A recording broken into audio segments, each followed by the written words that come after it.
So, God, you must be so turned on. it was quite impressive. There's plenty. I got y'all plenty of Bubba Bear picks. Bubba Bear picks. I will say for this. me. Out of all the people in the pit crews I saw, there are no ugly pit crew people that work for any of these race drivers. They're all hot. They're all Bubbas or some twinks for you, right? There's plenty. There's even a Yellow Devil on the racetrack, on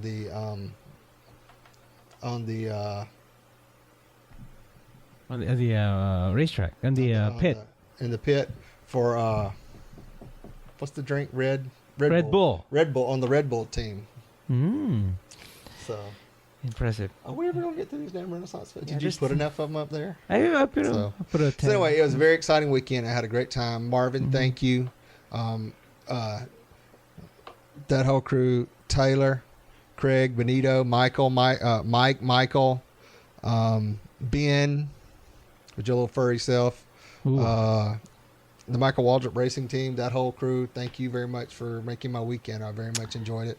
For any of y'all that are NASCAR fans, if you can go to a live race, watching it on TV, it's kind of like, yeah, he's going down the straightaway and he's taking a left. He's going down the straightaway. That's how boring it is. But when you're on that field or there, and those engines crank up and the vibrations start, and it gets very exciting. So I know the title for the show is Ray Does Dallas NASCAR. Ray Does Dallas. Dallas. Speaking of Dallas. Yeah. You'll see when the pictures come across, Jesse Metcalf was down there. He was like standing from like 10 feet away from me.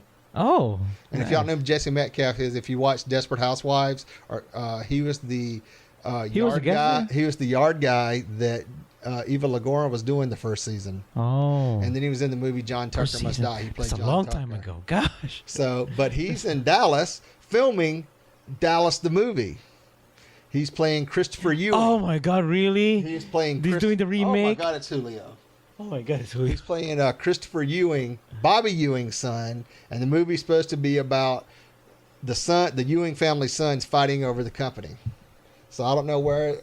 I read a couple different things on the internet about that. Is scary. Dallas the movie. Oh my God! But I was talking to the girls. I said, "Oh my God, they're making Dallas the movie," and the girls were like, "What's Dallas?" Oh my God, they don't know anything about that. You don't remember who shot JR? And then I remembered all these people were in their 20s. Yeah. They were born after Dallas went off the air. Yeah. So, gosh. Talk about feeling old. I feel old too. So. Because I remember that being shown in the Philippines back then. Dallas being shown. And I think the episode where JR got shot, or they revealed who shot JR, which I think, if I remember correctly, was Sue Ellen that shot him. That's still the most watched episode ever of a TV show. Oh, really? I don't think nothing's even Seinfeld didn't even come close. Dallas, really? Yeah. So. Anyway, wow, that's a big weekend for you, Ray. It's a big weekend. So. Ray Does Dallas. Ray Does Dallas. So NASCAR. I had a very good time. Thank you again, Marvin, for you and your huge hard cock. I guess. Okay. And showing me a good time. So. Well, yours is far more exciting than mine. Well, mine was exciting too because it was just the Renaissance Festival. You see the pictures here. Oh yeah. For some reason, this guy. I could do that. He needs some dental work, but I could do that. Well, that's of course a costume. Yeah, we have here a guy with a beheaded. He beheaded a guy or something, but that's scary. That big old wolfie bear. It's a wolfie bear. Oof. Yeah, we were there at in Magnolia for Texas Renaissance Festival last weekend. Where's Andrew? Oh, he's in the background. He's in the background. Yeah, he's carrying the baby. That's why. Oh. Yeah, he was busy with the baby. Okay. So we were there. It's we were having fun there. I had good food. I ate alligator and some usual meat on the stick thing. And we got to see some jousting. Was it the 5th of November? Yes, because it was 5th of November when we went. That's why they were there. Yeah, it's the 5th of November. And we, of course, every time we go there, we always watch a Dead Bob show. Although it's the same script every year. Yeah, I don't think it's the same guy doing Dead Bob this year. He sounded different to me. It could be different. Because you can't tell, because you could probably tell by the voice, but it has to. It's a franchise already. That the puppet thing. Oh, look at the artwork. Okay, so we did that, and so the Dead Bob show. I learned that the Dead Bob show, although it's the same script every year, it kind of changes when it's an election year. they're kind of they somewhat inject some political stuff whenever it's an election year. So it was interesting. What else? That's pretty much it. That's what we did Saturday, and then we had to go home because Mike was in a hurry to watch football. Was Ohio versus who's playing? I forgot. But Ohio won, if I remember correctly. Yeah, Ohio won. Yeah. Ohio won, and then I watched some of the Alabama. Who's Alabama playing? Crap, I can't remember. But it was interesting. So anyway. All right. And these picks are from our Wolf What a Cub. Okay, let's move on to that. Yeah. Okay, here. so let's move on to our next segment, which is Wolf What a Bear. Well, in this case, Wolf What a Chaser. Wolf What a Chaser. Or a titmouse or something. So. Yeah. Today our profiling is Reed on Growler. Reed lives in High Atlanta. He's 6'1", 162 pounds. He's white, 28 years old, and is in a relationship and looking for conversation. So he's also an illustrator. So these are a couple of his pictures coming up there. Mm-hmm. Hi guys, I'm Reed. I have a bachelor's in illustration and currently work for a children's clothing company. I draw cute things all day like dinosaurs and fire trucks and puppies and airplanes. I spend most of my free time drawing as well, so at my computer a lot. In case you're interested, I keep my illustration work on blog retard.tumblr.com, and we'll post that on the website. Retard. So, yeah. Nice name. Retard. Hey, retard. So, retard. And this is Marvin or Alex, depending on who you talk to. Who you want to talk to. So, but that's Michael. Marvin's pretty. Oh, hot. Michael is so hot. Okay. All right. And some of y'all might notice. Y'all might be able to find Michael on Recon. On ReadCon? Yeah. So. Okay. So.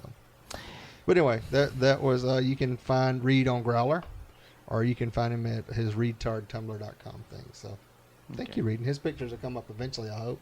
Yeah, it passed already. Oh, they already passed? Yeah. Mm-hmm. Okay. Anyway, okay. His profile pictures? Oh, not his profile. We'll put it on. Okay. Yeah. So, thank you, Reed. Thank you, Reed, for the contribution. Ray and Alex. Look at that. Ray and Alex. Alex Marvin. Okay, so let's move on to the gay, the geek, and the bizarre. First, the gay part. Okay. It says here, blogger mom says gay teens should stay in the closet to avoid suicide, which I think is BS. The Houston Chronicle's Texas Sparkle, a blog about politics and issues with Kathleen McKinley, is a passionate. It's a passionate blog penned by a devoted wife, loving mom, and proud American who's been carrying an affair for years with Jesus. In Tuesday's installment, are adults also to blame for gay teen suicides? She says yes. McKinley has finally reached her limit reading about gay teen suicides in celebrity weeklies in orthodontist waiting rooms. I guess that she always hangs out with them.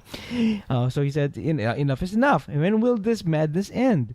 Someone needs to call out the adults whose reckless behavior is leading to these senseless deaths, and Kathleen's the one to do it. So what exactly is the gist on this article? Is this because this mom thinks that kids just should just stay in the closet? Yes. Okay. That they should not come out. That they need.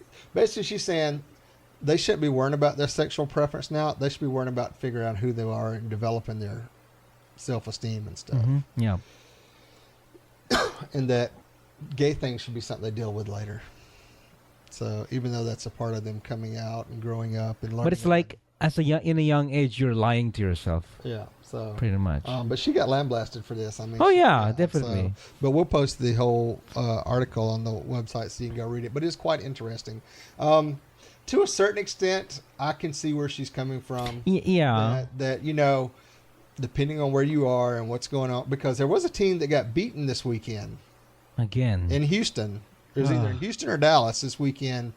A teen that was gay got the crap beat out of him.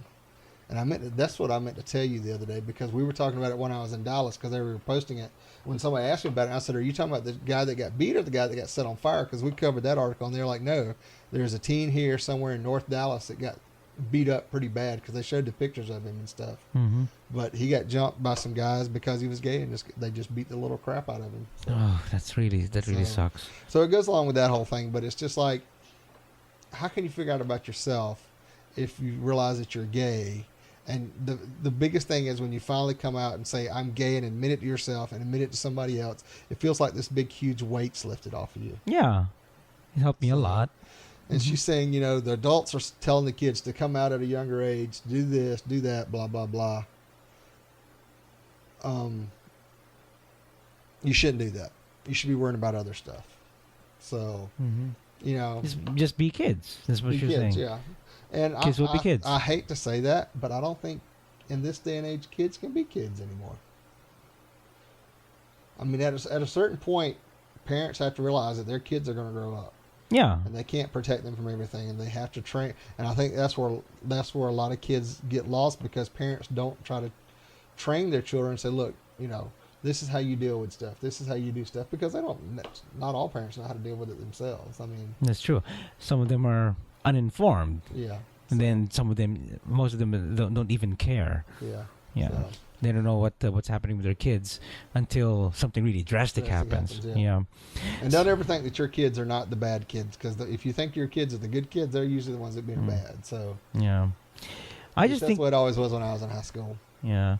I just think that, you know, kids, you know, you guys have seen the It Gets Better videos all over the internet and stuff like that. And to me, kids, yeah, they just need to be comfortable with themselves when they want to come out. I mean, they shouldn't be forced to be outed, or they shouldn't be forced. It really should depend on them. And even in this day and age, depending on where you're at, when you come out, there are still people that hate other people just because they're different. Mm-hmm. Just because they have the wrong haircut, or they got the wrong eye color, or their wrong skin color. And, you know, no matter where you go, or how you grow up, you're still going to have to deal with that. Yep. And even though I say, you know, come out, be yourself, you still also have to think about your own personal protection. Mm-hmm.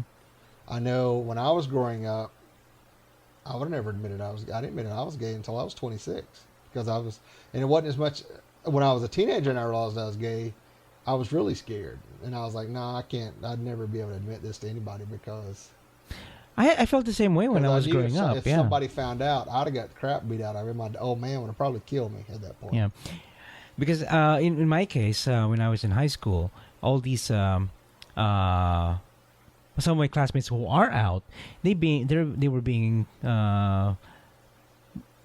pretty much bullied. Not to the extent that they hurt them, but it's more like they insult them. They give them a hard time. They try to they tease them a lot, and they just and the teachers just don't care. Yeah. So I didn't like how that felt, and I really don't know how to handle it. And I myself didn't come out back then. So until when did I come out? About 6 or 7 years ago, and I can't remember. 2005. Ooh, kind of cute. Yeah, he's kind of cute. There's a guy that looked like him that sort of had that same look going on, that kind of looked like a Wolverine. A Wolverine look. Wolverine look. This weekend, his name was Michael. I think his name was Michael too, and he was at the Roundup and at the Eagle. And I was like, "Hey, how you doing?"